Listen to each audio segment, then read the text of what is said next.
that pressure on Gary on to say that I've got to be a first-round pick at this time next year, right? I mean, it is the standard of the corner room that you are going to be in the conversation to be a first-round draft pick. That's been established well before I came here, and that is something that a tradition that we are not going to let go of. And we talk about it freely in our room, that's the standard. And if you're not working to that level, the question has to be why. And so I'm excited about the way our kids have latched onto that, and absolutely that pressure should be felt in that room. Kerry, what was more exciting for you, the fact that Marshawn Lattimore made a play for the first time in Ohio Stadium, or that he walked off the field without an injury? That he walked off the field without an injury. I'm not worried about the first time he made the play. He's going to make a lot of plays in that stadium as long as he's healthy.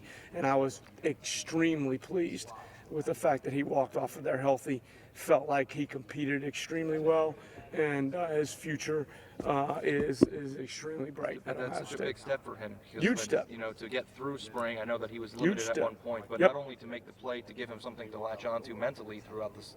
He's taking yoga now, and he's trying to be flexible, but like now to have the next 4 months to continue to rehab the leg.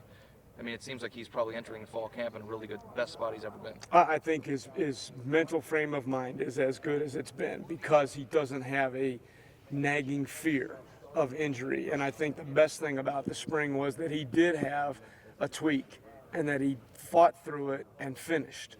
And it didn't shut him down. And so, you know, there was a point in the middle where it was not injury, it was just soreness, it was scar tissue, it was whatever it was. I'm not a doctor, but I know that it was limiting. And so rather than shutting it down, he battled through and finished. And so for us, that was an extremely positive sign. When this week happened, did you have a heart attack? Absolutely sick to my stomach. And that's because it's important to me. It's important to him. And there's no question that and I tell him this, I pray on him every day that he's going to be healthy because that's important. It couldn't be more important to that kid.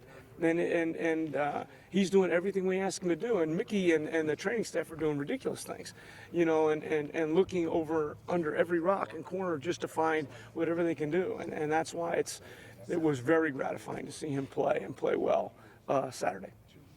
Kerry, we've heard talk about Kerry. How are you? Great, thanks. We've talked about culture in your room for a long time now, and it seems to continue year after year after year. What is the key to ensuring the continuity of a culture? Well, the culture is established by Coach Meyer, and it bleeds throughout the program.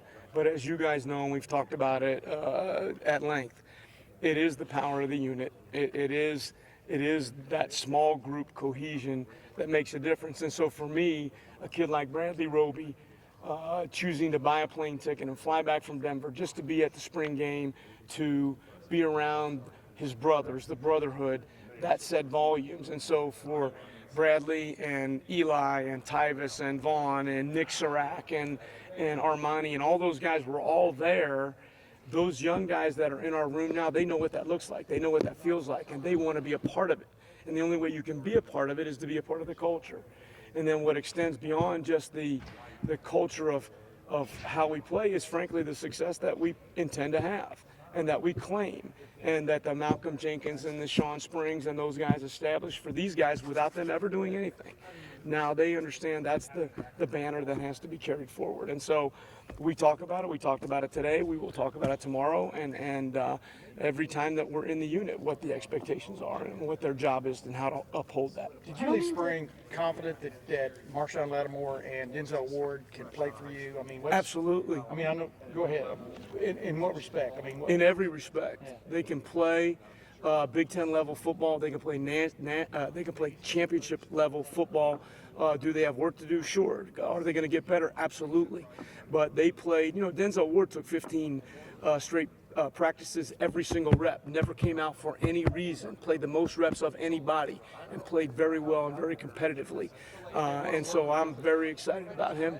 Very excited about Marshawn. Feel very good about those kids going forward. And in your room, what fellow from beginning of spring until the spring game, through the spring game, who made the biggest jump in your? Oh, clearly Damon Arnett. He had to.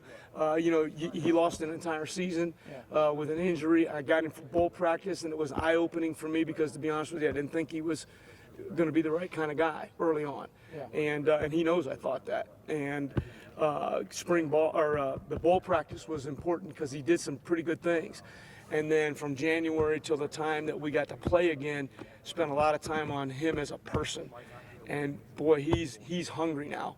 He is taking everything and he's looking for more work, and he's texting me all the time, and we're on the phone, and so right now he is going like this, and that's very exciting. One last thing, who's your fourth corner then coming out of the spring, or do you have a? Well, it's Gary on, it's Marshawn, it's Denzel, it's Arnett. Let's go play. We're good. Kerry, We're good. I don't mean